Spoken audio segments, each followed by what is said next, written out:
We're going back to this. Government conspiracies. I love them. And you know what? If a government conspiracy also has aliens in it, hold my beer. I'm into it. Hold it. Wouldn't you want it? Give me more beer. Give me the beer. Pour me a beer. Because I'm intrigued. Before we get started, what's your beer of choice? Miller Lite. I don't care what anybody says. I will try your weird ass fancy beers, but Miller Lite will be what I always go for. All right. People are always, I have to always defend myself after I say that. I don't give a shit. We grew up in Wisconsin. Miller. Yeah, I guess I come from a family of beer snobs. And they're like, oh, my raspberry and wild rice wheat beer has finally finished brewing. Of course, my parents speak with a British accent. So... Sorry for the weird side thing we did now. Yes, let's go. Let's do it. All right. So government conspiracies to me have as much intrigue as alien stories, and like maybe even more so because conspiracies, it comes out into the open eventually.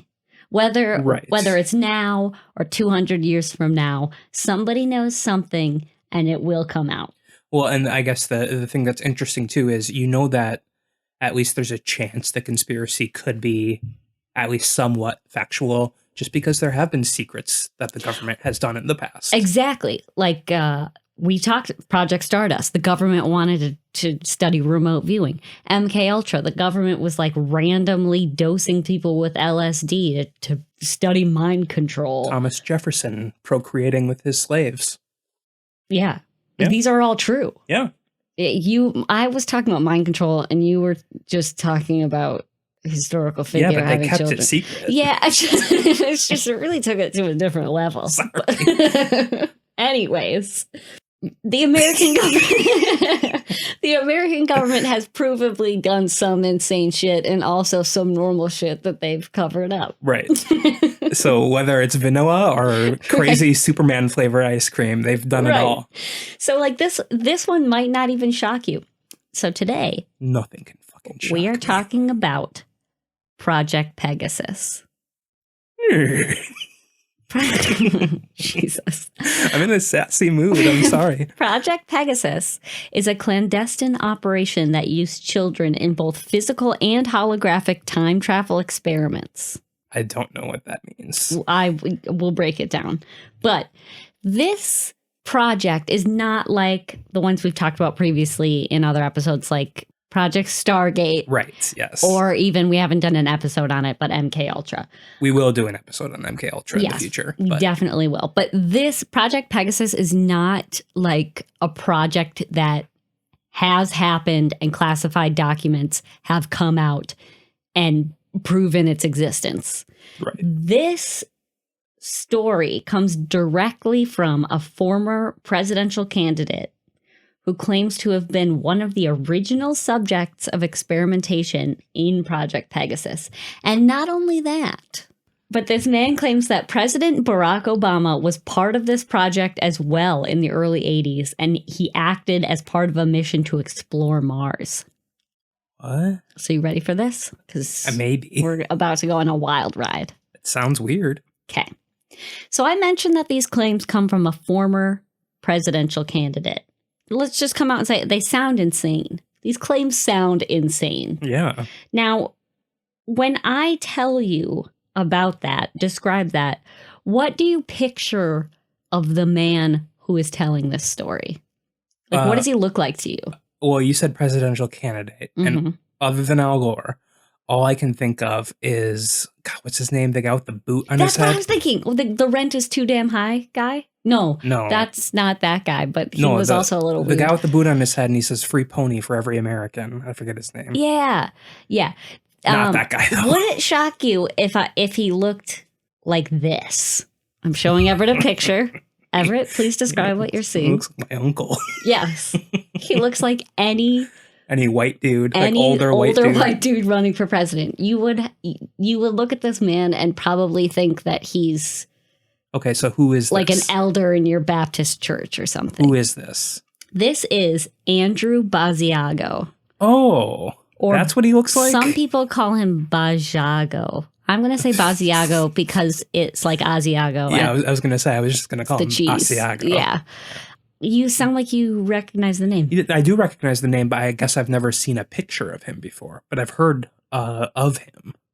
Because Not of this. in relation to this. No, just during his running. It was 2016, right? Yeah. Yeah, I remember hearing his name. Okay. Just like on the radio. Well, we'll get to that. We'll get to his running. Okay.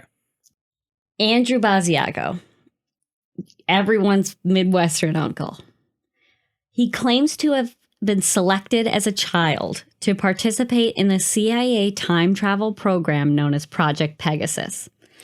He's visited both the past and future, delivered messages to past presidents, and received information from future governments. He teleported to Mars and started an American rapport with extraterrestrials. Sounds sensual. Right. A little bit. Oh, he doesn't. I could not find anything about what he actually did to establish that rapport. I'm not starting rumors, though. I don't know if you'll talk about this, but I'm just thinking logistically, if you're sending and receiving messages from the past and from the future, if you're like getting a message from a future government, how can you like validate it's from a government and not just some asshole kid who can time travel from the future? Right. Yes. There are some plot holes in this story. I'm just wondering. It's just like, how do you know? I don't know, but I will go into how he got his message from the future. You'll see. So on December 19, 2015, he announced his candidacy for the 2016 presidential election. We obviously know how that turned out. He did not win. I don't even remember. Was he a Republican or Democrat? He was running as an independent. Oh, okay. So part of his campaign was a truth campaign to talk about the CIA's classified projects and his teleportation and trips to Mars. Not only that, but during his campaign, he said he knew he was going to become president because the program had already identified him as a future president of the United States. His time just hasn't come yet. Well, he is said to become president anytime between 2016 and 2028. So there's still time. So, yeah, 2024, Asiago. Could be his time. But here's the thing. Was the government grooming him from birth to be president? Is that a different conspiracy that we have to talk about? They choose somebody that's going to be president, and that's how they become president? Because they already knew he was going to be president from future messages? Yeah, look at Bobby Kennedy. That's how he died, right? What? He was, yeah, time travelers killed him off in a crash.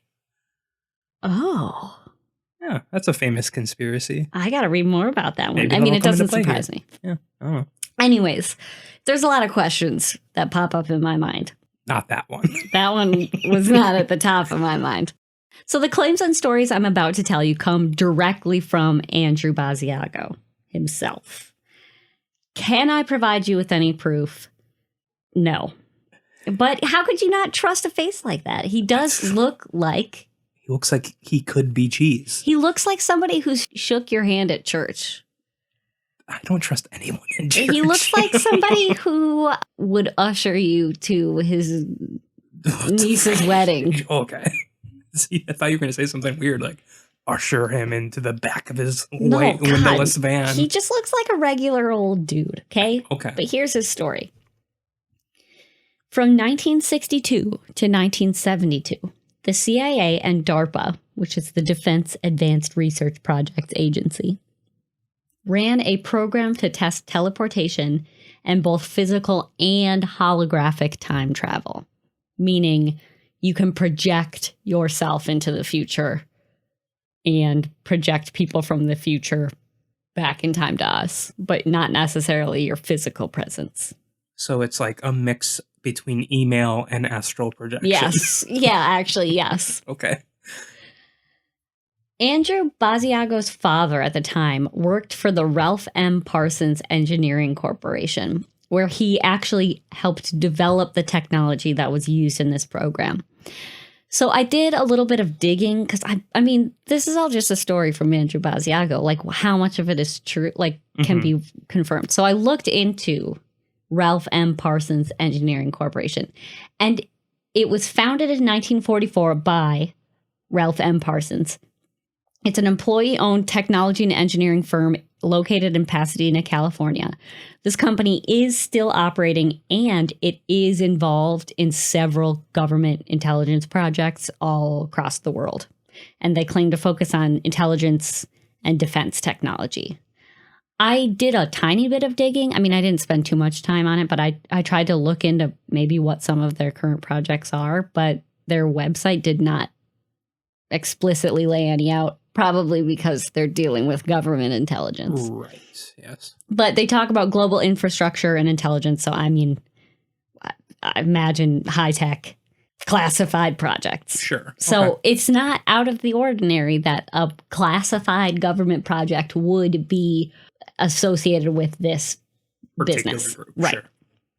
As part of his job, Raymond Basiago, who is Andrew Basiago's father, he was the liaison between Parsons and the U.S. government for Project Pegasus. And he was the chief technical consultant on the practice and theory of teleportation and time travel. Now, Is that confirmed, or is this just according to Andrew? that was according to Andrew. But I did read in several spots that he did work for the Ralph M. Parsons organization. Okay. I just want to say, while you were saying these past couple portions of the story, I went on CIA.gov because they have like Freedom of Information Act section where you can search by keyword. Not finding anything for Project Pegasus. Right, yes. Has not been declassified yet. Interesting. Now, according to Andrew Basiago, as part of his position at Parsons, working on time travel technology, Richard Basiago teleported a lot. That was part of his job. He had to create teleportation. Okay, yeah. So in 1967, he was like, hey, Andrew, son, come with me. And Andrew became one of the first American children to teleport anywhere because when he was 6 years old, his father took him to the Curtiss Wright Aeronautical Company facility in New Jersey and teleported with him from there to the Los Alamos National Laboratory in New Mexico in a matter of seconds. So there were about 200 people that went on this first jump, apparently, of adults and children. Wait, how many did you say? 200. And honestly, I cannot find more information about that because some of the articles I read said that Andrew Basiago said there were several, like 200 people that went on this jump. Other times, the jump was described as just him and his father, and they get into, like, they teleport into the building, and there's, like, another man in there. So, debatable. Andrew Basiago has given speeches and talks about this, and I was unable to find like he wasn't him specific telling the story enough about this portion, at least. At least it was like a 50-50 from all of the articles I read. Okay. So Sure. he could have, it doesn't really matter though. The point is, Any kind of matters. To his story, not really. Sure. He time Okay. traveled, or he teleported from one place to another in 1967 with his pops. I'm just thinking, like, of course, this sounds very absurd, but like, I imagine it would be a lot more difficult to transport 200 people at once versus 2 or 3. Now, I don't know that they would go at once. They probably all went one at a time because Okay. he describes the teleportation machine as 2 large parentheses-shaped booms that were 8 feet tall and 10 feet apart. So you couldn't fit 200 Sure. people in between those Right. two. Yeah. So I'm just picturing 2 large curved Metal beams. Yeah, things, like metal bars standing up. They were connected to a rudimentary computer that was literally just plugged into the wall with a regular power cord. What year was this, you said? 67. So Okay. it was So they like a didn't really large have much computer. else. Right. But yeah, I guess he seemed to just be like, it's weird because it's the same sort of thing you would use to power like a power drill. Like, Right. but we're teleporting with it. When the portal was turned on, a tunnel made of radiant energy was formed that was able to bend space and time. So it sounds to me like a wormhole. Right. I think to myself all the time, actually, about the possibilities of things like this. Mhm. I'm thinking, like, because I've thought about this in the past, actually, like, if teleportation were possible, how could you do it? And I can't think of much else other than a wormhole. Well, we talked about that in our Did the World End in 2012 episode. Did we? I don't remember. And I think the Fourth Dimension episode as well. We talked about wormholes. Possibly. But I will also, because I did do some research into time travel in general at the end, just to see how likely this could be. Yeah. But we'll get to that. Sure. So apparently the type of energy that's used by this machine was discovered by Nikola Tesla. Mm. The government claimed to discover the schematic for this machine from his apartment in New York in 1943 after his death. That schematic was turned into this portal, or what Basiago calls a plasma confinement chamber. The traveler then jumps into this portal and is transported to a different time or place, or time and place. And this was the portal that he used for all of his future jumps as well. So he's not talking about a bunch of different technologies. We're talking about one existing portal. Okay. And he describes the jump as a tunnel being opened in time-space, like a soap bubble being blown by a child. And when the bubble closes on the other end, you are repositioned somewhere in time and space. Like refracted light, like refracted images Kind on of. a bubble. So it's like you're on the same plane, basically, if you're thinking of planes as spherical. But then, like, as soon as the bubble pops, you're on the other side, basically. That's what the imagery I'm getting in my head. And I'm picturing like two dudes in a bubble being blown through one of those little bubble wands. And then as it closes on one end, it opens on the other end, and they're in a different time and space. Okay. He doesn't go into detail. He just says so bubble. This was for his campaign, so he was trying to explain this to the average layman. I don't know that this was for his campaign, but he was describing it to the average person. Sure. Okay. So I wanted to look into claims about Nikola Tesla as well, because you can't just name drop Nikola Tesla and be like, well, of course, Nikola Tesla invented this, and then not follow that up with any kind of proof. Right. Yeah. Now, Nikola Tesla, as we all know, is an intriguing character. If anyone was going to invent time travel, I feel like it would have been him or Einstein, right? Like, those are the two people you think of. I mean, if you're just thinking of average, like what people think of as smart person, then definitely. I will say Einstein is in a field of study more related to time travel. Right. But Einstein didn't die that early, so that's where he can't use Einstein in this case. True. So during World War II, it was believed that Tesla invented a particle beam weapon called a death ray. Yes. When he died in 1943, the U.S. government's Office of Alien Property went into his apartment and seized all the documents they could get in there, expressly for the purpose of keeping the death ray schematics out of the hands of any other government, provided he had actually created a death ray. This was a rumor. Well, I mean, and not only that, but you don't want, his plans for anything to get in the hands of an enemy government. Correct. Not just a fabled death ray. Right.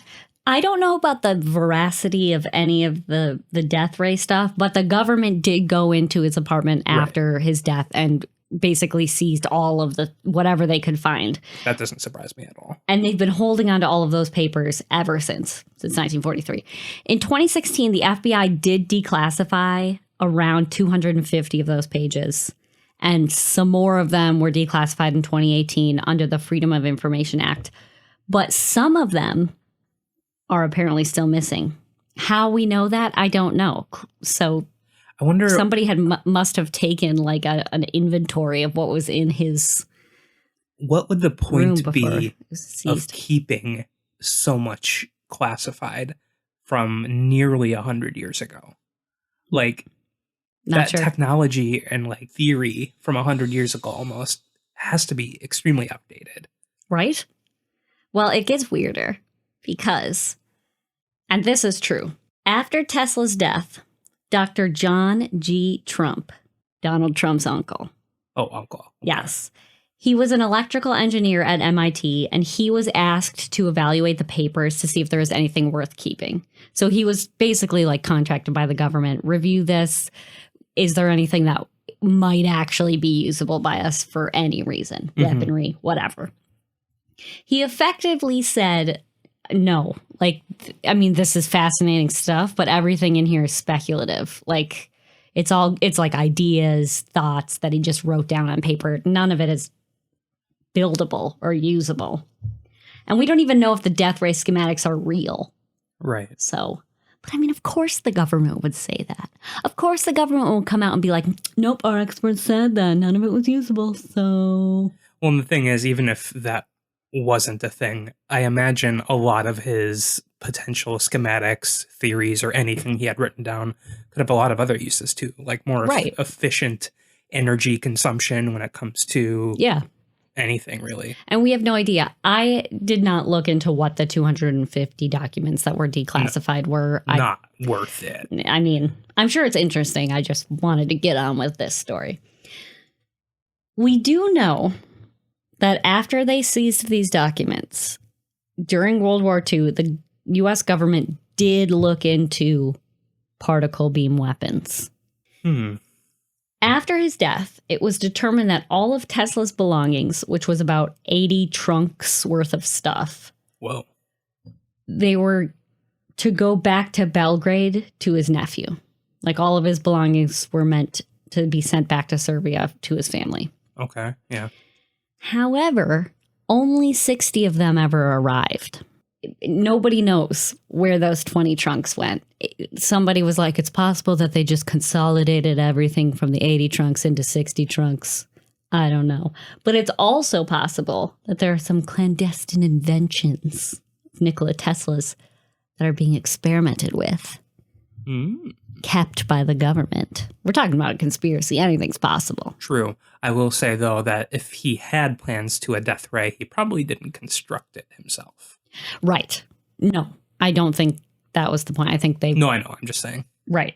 So the thing is, Tesla invented some stuff that was like way ahead of his time. Right. Like, he invented essentially all of wireless technology, which is essentially what the world runs on right now. And phones, remote controls. If we had gone with his tech and not, what's his name? His feud partner. Oh, yeah. Thomas... Yeah, Edison. Yeah, if we had gone with him, we probably would be a lot farther than we are now, honestly. Yeah. But my point being, he was a revolutionary mind. So it would not in any way surprise me if he did have multiple documents talking about the possibility of time travel or how he would go about teleportation or ramblings, writing notes down. Why not? So I think there could be some truth to that. And there's obviously truth to the fact that the government did seize a bunch of documents from him. Soon after that first teleportation, when he was 6 years old in 1967, his father recruited him into Project Pegasus, where he participated in experiments from 1969 to 1972. So if he was 6 in 67, he would have been like between 8 and 11 while he was participating in this project. Okay. That seems weird. Right. Now, I could not find any information about why children were chosen to participate in this project because clearly his father was teleporting perfectly fine. So it wasn't like there was an issue with adults versus children. Well, maybe that's why they wanted to test a child. Maybe to see if... It's possible. I don't know. Or maybe a child could be less noticeable walking alone in the past. You know what I mean? Like, you could just be like a lost child as opposed to like a strange... I don't know. I was thinking more of just logistics. Like, is it possible to transport a child through time versus an adult because... Size and like mass difference? I don't know. But I couldn't find any specific reasons. Now, according to Basiago, Project Pegasus did not start out as a time travel teleportation project. Like all CIA projects, it started just as a basic intelligence operation, and then it evolved into all this cool shit. Okay. The project eventually chose to take time travel technologies it discovered and then try to weaponize it initially to be able to send troops somewhere in an instant. Yeah, Or it's the American way. Right. Gather valuable intelligence. Essentially, take something cool, turn it into a weapon. Don't think about any other practical applications. Yeah, God forbid, bettering the planet. I know. It's got Project Stargate vibes again. So, Andrew Basiago, age 8, officially in this project. He began his training as a chrononaut, which is what they call time travelers, by just jumping back a few hours in time, or like traveling to a nearby place, just to get used to the sensation of time travel. Okay.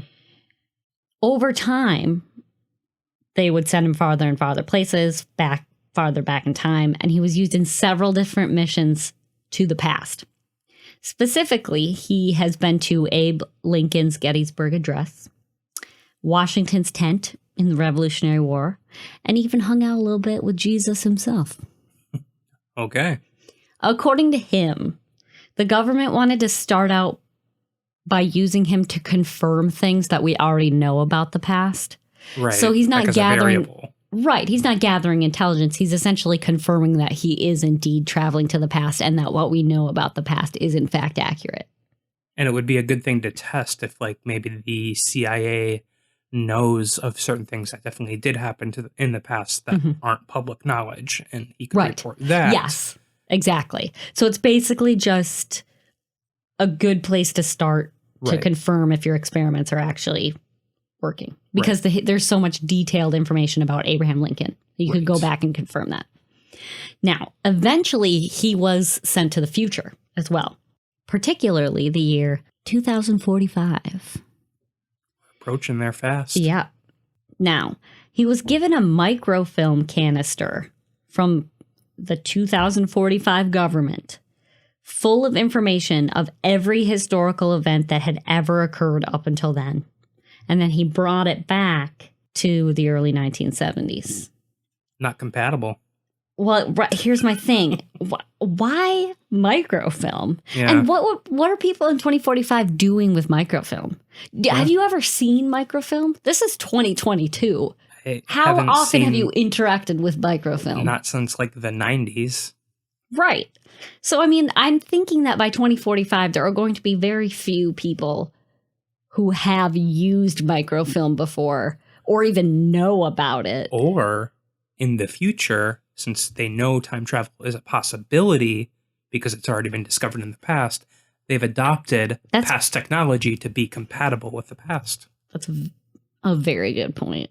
Because if we were intelligent, which questionable right now, but you're going to send something to the past, why would you send, a jump drive to a computer? You can't send them an iPad full of stuff because they don't have a charger for it. Right.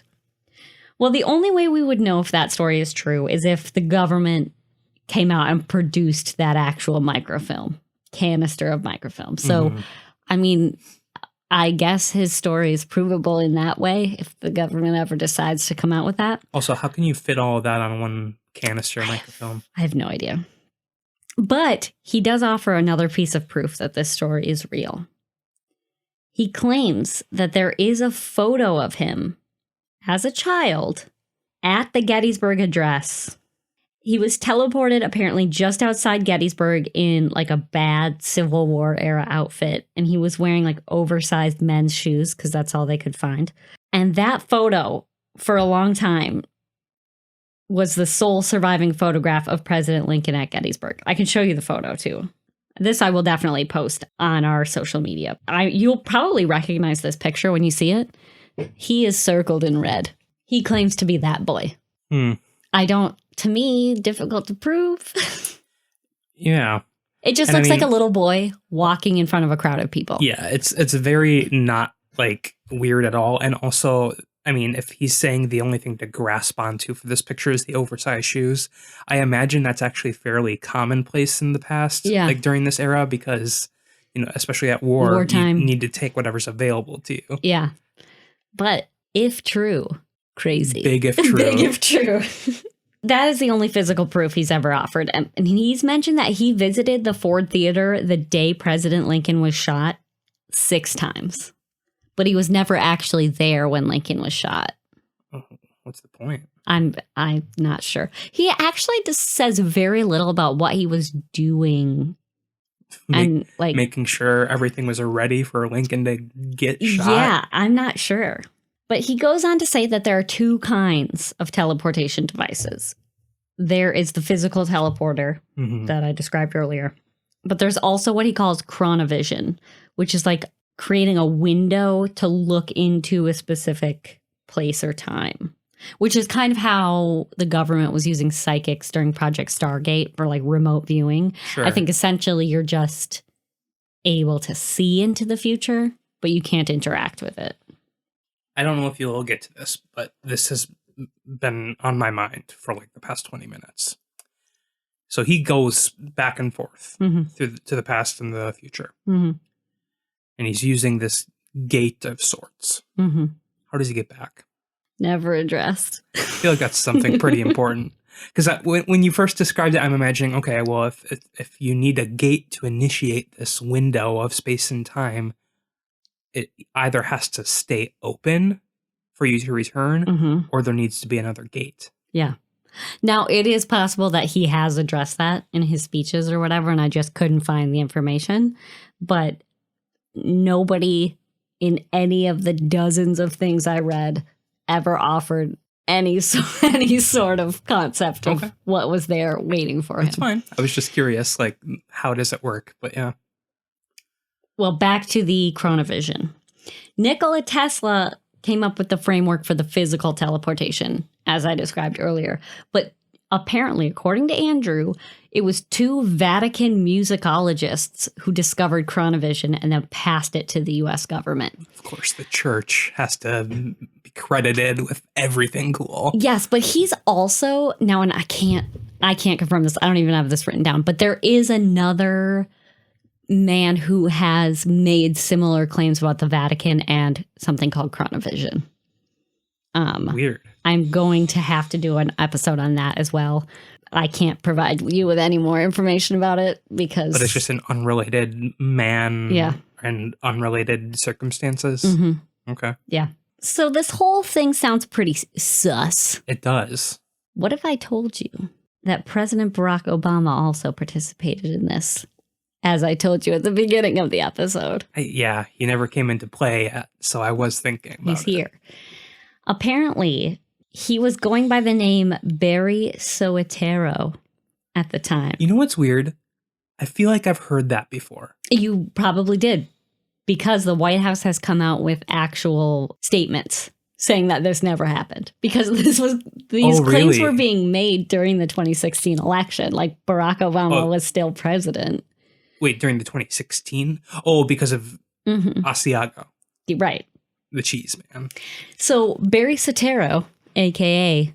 Barry Obama, was 19 when he was first sent to Mars on his interplanetary mission to communicate with extraterrestrials. His mission was to talk to the Martians, make them acclimated to human presence, and secure a future alliance. So even at age 19, he was doing some politics, some pretty intense resume building stuff. Different kind of politics, yes. Right. Okay. Well, in 2012, Andrew Basiago even says he has actual photographic evidence of this. He has an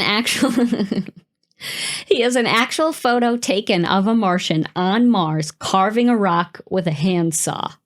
Which is a fucking weird way to carve a rock. Yeah, man. weird but like tool maybe to handsaws just cut different up there. It cuts different, man. Show us the pictures, cheese man. That is not a picture I saw. So the White House has, like I said, officially claims that Obama has never been to Mars. But who's gonna believe the government? I never do. When the White House came out with this denial statement, Andrew Basiago felt incredibly betrayed that the President of the United States would lie to deny the involvement of American children who put their lives at risk to do what the government asked of them, essentially child soldiers. Barack Obama was throwing all of these child soldiers under the bus to deny the intense interplanetary work they've done. I mean, if that's true, I do rude. sympathize with the anger. Okay, so let's get back to Basiago's presidential run. Yeah. He never made it past the primaries. Oh. But as I said, he knows that sometime between 2016 and 2028, he will be elected either president or vice president. Oh, that's another stipulation I don't remember being brought up before. His associates in the CIA have confirmed this to him. And he couldn't get on the ballot everywhere because if you want to be president of the United States, and this is true, you have to buy your way in. I mean, you got to have access to millions of dollars in order essentially to get your name on the ballot. Where you can get people to make the money for you. Right. Yes. You have to have access to a lot of cash. So he was not able to even get on all of the ballots for the primaries and therefore did not make it. Right. But he did, during his campaign, outline 100 policies that he would enact as president. And honestly, all of them are like today's progressive Democrats. Like, Okay. He would not be out of character there. So his first act would be to declassify all technology related to teleportation and time travel technology. Right. He believes that everyone should have access to this technology because not only would it solve like transportational issues, it would be a massive benefit to the environment. I mean, you're getting rid of that's messing up with the timeline. Well, no, I mean, you can use it as transportation. You don't necessarily have but to he's saying you're saying help the environment by no longer using fossil fuels in the present. Right, yes. It would basically stop, you cut way back on pollution in terms of so you're not saying like inventing the electric car 50 years ago. No. He's never spoken about like the effects of changing the past. So I don't know what his thoughts are on that, but all of his policies are like from 2016 forward. I do have to say, any form of media that involves time travel, that's like the conflict involved, is you messed up the timeline. Right. You need to include that in the story, man. Well, here's the thing. My guess is when he was on his missions, they were like, don't fuck up the timeline.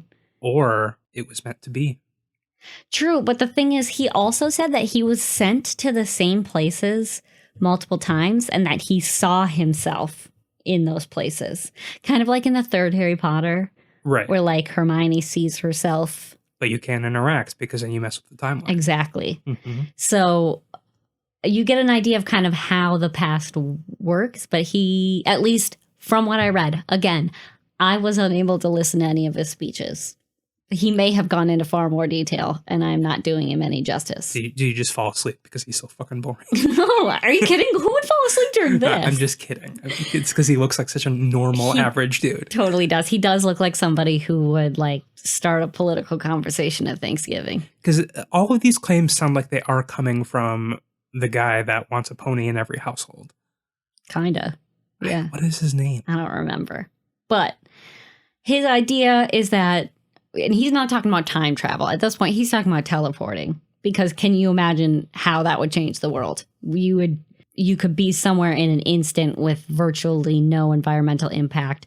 All of the roads and trains and boats and cars. Yeah, but you need a gate everywhere. Yeah, so I don't know how that would work. But one reason scientists wanted to keep this technology a secret, according to Basiago, is the devastating effect it would have on the economy. Because essentially you're eliminating entire industries. Yeah, that makes sense. And you'd eliminate millions and millions of jobs. So like that might be one of the reasons the government wants to keep it secret, other than like its weaponized uses. Well, and not only would it destroy industries, it would destroy entire economies across the world, yes, too. Right. So it would have a huge impact. But Basiago's take is that this is both correct and incorrect. New technology would lead to more production of different technologies, new jobs, and less environmental impact. So it would be disruptive at first, but eventually balance out.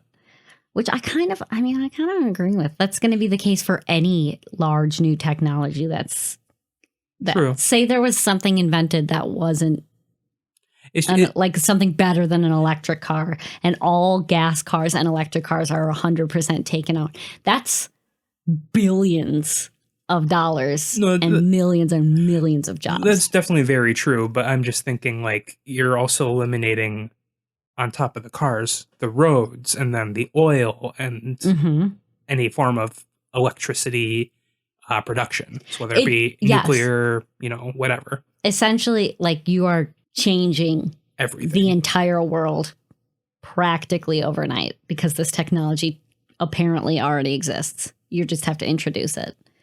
So, yeah, there's consequences to that. There'd be a lot of peeping Toms, too. Oh, yeah. They'd have to. Well, that's another industry that would pop up. Security. Oh, I thought you were going to say peeping Toms. Or peeping Toms. Think of how the porn industry would boom.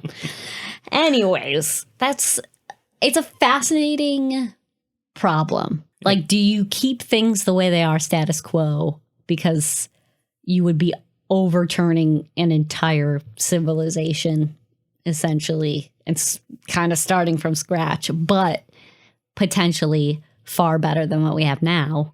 Or do you just like stay the same because that's what people are used to? The thought of this existing doesn't really scare me that much, but the thought of this being accessible to anyone, that scares me. Yeah. Think of how easy it would be to kill someone. Think of it, or like 1,000 years from now, this might be the standard. And people would be like, how?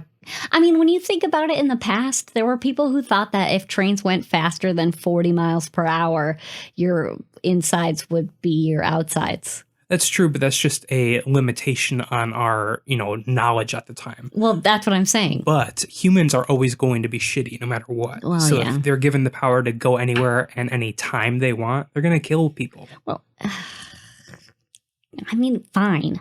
If you want to think of everyone as an asshole. I do. Well, that's his number one priority is declassifying this information. 95 Theses, yes. Yes. The other important thing he wants to do is mandate that all former living presidents come forward and admit that they were given previous knowledge by the government that they would become president and that they were picked specifically to become president. He says that as a child, he met with the Bushes, the Clintons, and Obama to notify them of their presidencies years in advance. That's weird. He also wants to make the American public aware of an extraterrestrial presence on Earth. And we discovered that there were extraterrestrials on Earth when a tear was ripped in the fabric of space-time with the atomic bomb. I can get more on board with that. For whatever stupid reason. There's not much science behind that he explains. But so this all sounds, it sounds like bullshit, dude. The whole thing. But why? Why would you come up with this whole story? I mean, he could have taken like a calculated risk that this might win him the presidency. He was running against Trump, so he had to be more outrageous. Right. And Trump was elected. Right. So it's not a terrible idea. It's a long shot. So, maybe he was just trying to keep up. But another thing is he is writing a book. So, book sales, man. That actually reminds me, I wanted to ask you, what does he do? He was a lawyer originally. Oh.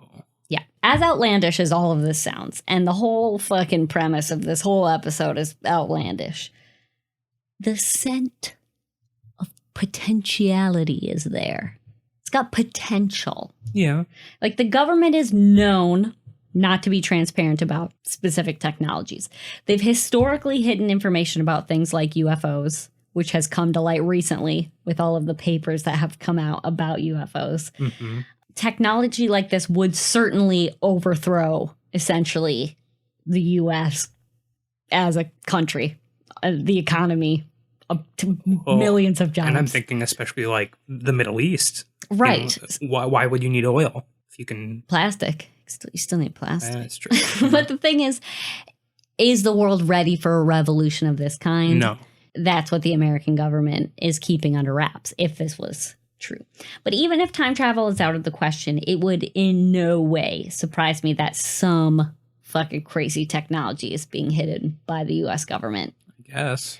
Now, I looked into the possibility of time travel because... Just in this week's research. Well, yeah, you gotta. Because I want to see, this guy, I want to believe him. He seems so sincere. And the thing is, he could be massively mentally disturbed. Maybe. Or he could just have like a great imagination and be lying to everyone like an amazing con man. Or it happened. Maybe. It at least seems like he genuinely believes it happened. Unless he's a really good actor, which is another possibility. But we've talked about time travel in our episode about whether or not the world ended in 2012. And Stephen Hawking himself said, the best evidence we have that time travel is not possible and never will be is that we have not been invaded by hordes of tourists from the future. Mm-hmm. Okay, here's my thought about that. If teleportation and time travel becomes a thing, it would be so heavily regulated. There is no way hordes of tourists would be just traipsing around the past. That's true, I suppose. I don't know. It just seems like... But I mean, also look at how, heavily regulated other things are and things slip through. Yes. No, very true. But there are some things that could lead to time travel as we know it. So we talked about wormholes. Einstein's theory of special relativity and general relativity. Special or spatial? Special relativity and general relativity about how objects move in space and time. The faster an object moves relative to another object, the slower that first object experiences time. Mm-hmm. NASA has even stated that general relativity might provide scenarios that could allow travelers to go back in time. But at this point, it's basically an impossibility because of physics. Right. Human constraints. That's kind of how they explain it in Ender's Game, too. Because, they're on that ship or whatever, and at the end, he aged much slower than his old Earth friends because he was on a fucking fast ship the entire time. Yeah, and I was reading a lot, people on the International Space Station are 5 milliseconds older than they would be on Earth due to the position. I don't know. There's some sort of weird time. There is time travel. I mean, technically, it's just a much more minuscule level. We don't have the technology to get even close to the speed of light. I mean, technically, we are traveling in time. We're traveling at the rate of 1 second per second. Right. We have not figured out how to speed it up. But or slow it down. There could be advancements in the study of physics that do allow us to maybe figure out how to keep open a wormhole. We'd have to find a wormhole first and then figure out how to keep it open. There's wormholes everywhere. Look at the ground. But like I said, a lot of constraints that would have to be figured out and overcome for that to happen.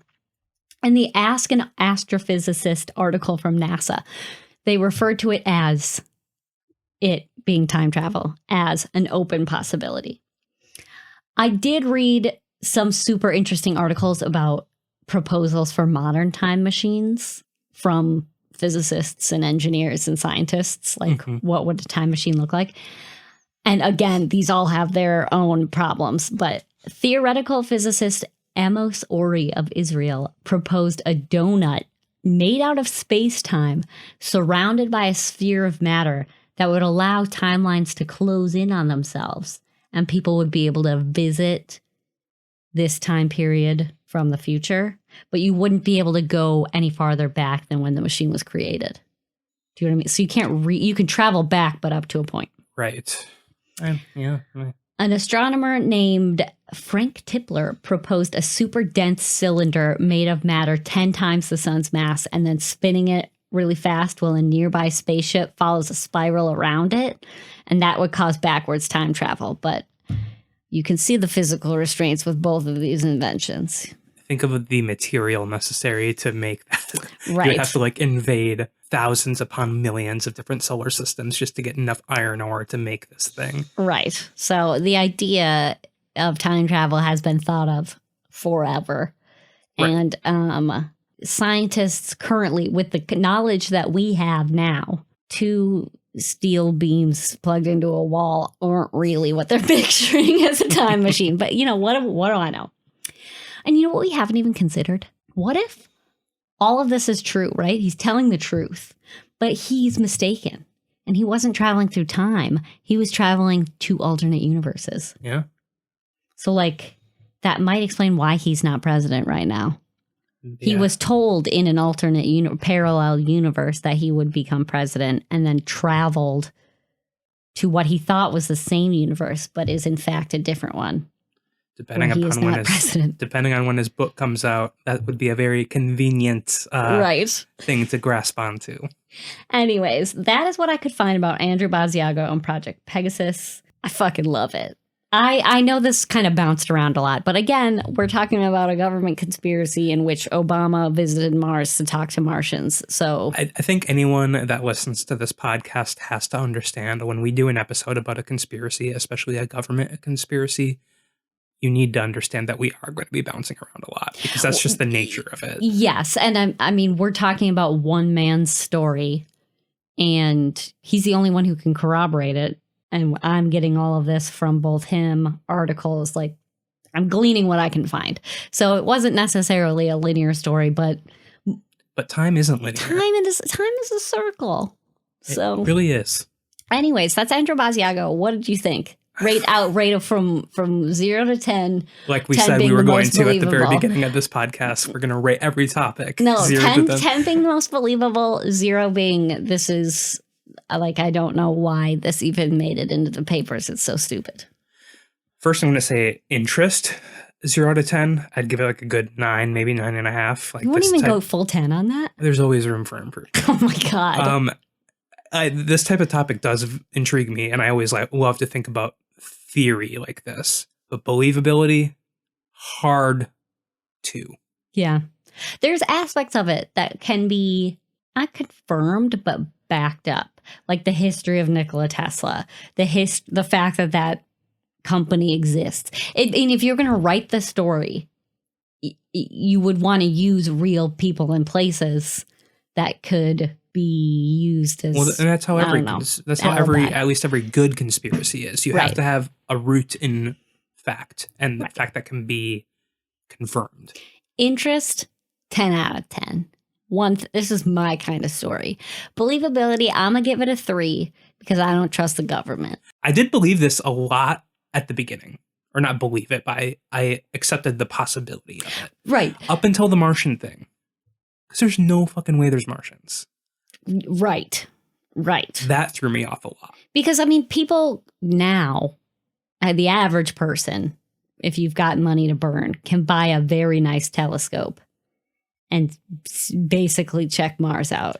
Yeah, and we got Mars. You can. I think they live streamed the rover stuff too, like on Twitter. Like you can see what's happening there. Yeah. I mean, of course, that's just a tiny little, rover on a planet. But here's what I do believe.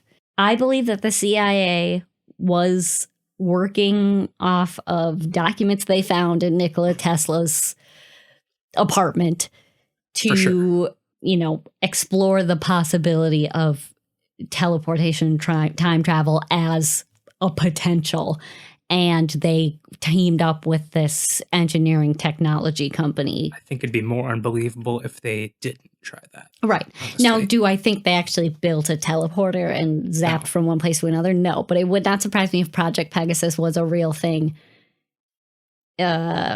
started by the CIA in order to utilize these documents just to test and see, could we get teleportation to be a thing and use it as a weapon. So good old Andrew didn't explain the origin of the name Pegasus. Is it just because Pegasus can travel real fast? I'm not sure. I don't know. He also, his 100 policies, he calls that Project Pegasus, named after the project from the CIA. Wait, his 100 goals or whatever is called Pegasus? Project Pegasus, yeah. So he stole the name of the thing that he was part of for his campaign. Look, if the government is going to deny its existence and the hard work that he put in as an 8 to 11-year-old, he can at least steal the name. I don't deny that. Anyways, that's the story. Loved it. We love you. Bye. Love you. Bye.